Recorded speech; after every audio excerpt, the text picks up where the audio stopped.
High court में case दायर होता है, सबरीमाला केस।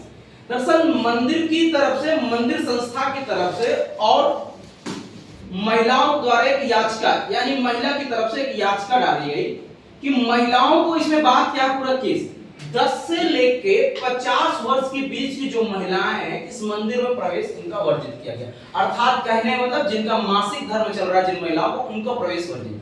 उसके बाद क्या हुआ, महिलाओं ने कहा कि हमारा मौलिक अधिकार का हनन हो रहा है।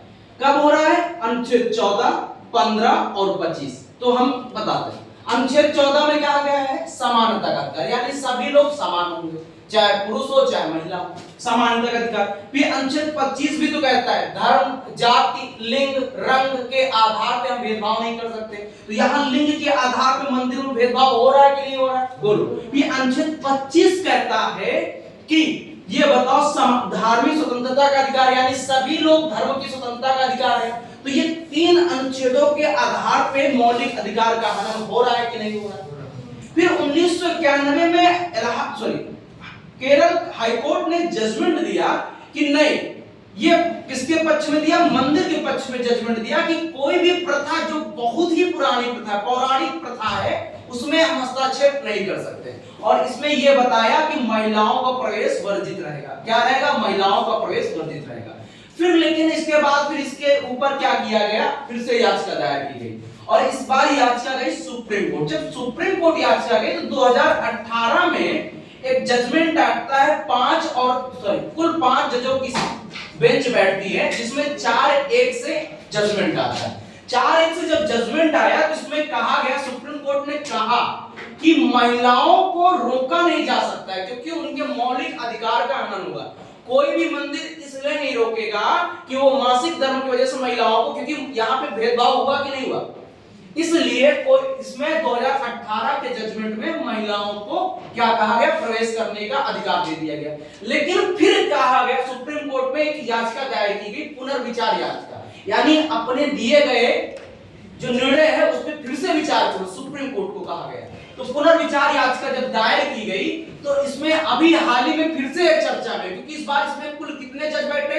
9 जजों की बेंच बैठी है। पहले कितने बैठी थी? 5, जिसमें 4-1 से आया था। अब कुल कितने जज हो गए? 9 जज। और 9 जजों की बेंच बैठी, जिसमें समय समय पे अपडेट हो रहा, लेकिन अभी कुछ भी नहीं है। लेकिन बात यही कही जा रही है, जो मंदिर पक्ष के लोग हैं, मंदिर पक्ष के लोग ये कह रहे हैं, अनुच्छेद 26 कहता है धार्मिक प्रबंधन का अधिकार, यानी कि जो संस्था होगी वो अपने आधार पे धर्म का प्रबंधन कर सकती है, यानी कि हम जो जैसे प्रबंधन अपनी संस्था को चलाना चाहते हैं वैसे चला सकते हैं। ठीक है, तो मंदिर पक्ष अनुच्छेद 26 का प्रयोग कर रहा है और बाकी जो महिला पक्ष के लोग हैं 24, 15 और 25 का प्रयोग कर रहे हैं। तो ये विवाद की स्थिति बनी हुई है।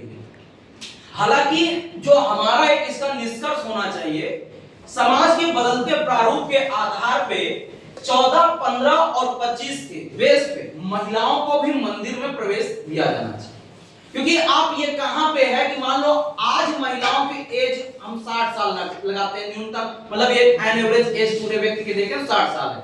हो सकता है कल की ये एवरेज एज कम हो जाए 50 साल। तो यानी कि क्या कोई महिला संपूर्ण जीवन इस मंदिर में जा ही नहीं पाएगी? ये तो महिलाओं को कहीं ना कहीं अपमान हुआ ना। और बढ़ते हुए महिलाओं को, जहां पे केंद्र सरकार भी चाहती है, हमारी सेंट्रल गवर्नमेंट चाह रही है कि महिलाओं को 33% आरक्षण दे दें देश की विधानसभा के इलेक्शन में, राज्य की विधानसभा के इलेक्शन में, देश की लोकसभा के इलेक्शन में, जहां महिलाओं को इतना बढ़ावा दिया जा रहा है, इस मंदिर केस में महिलाओं को कहीं ना कहीं हनन हो रहा है। तो कुल मिला के बस बात इतनी सी है, सबरीमाला केस ऐसे चर्चा में है, समय समय पे इस पे बेंच बैठ रही है और समय के साथ साथ बदलते प्रारूप के साथ महिलाओं को भी इसमें प्रवेश देना चाहिए।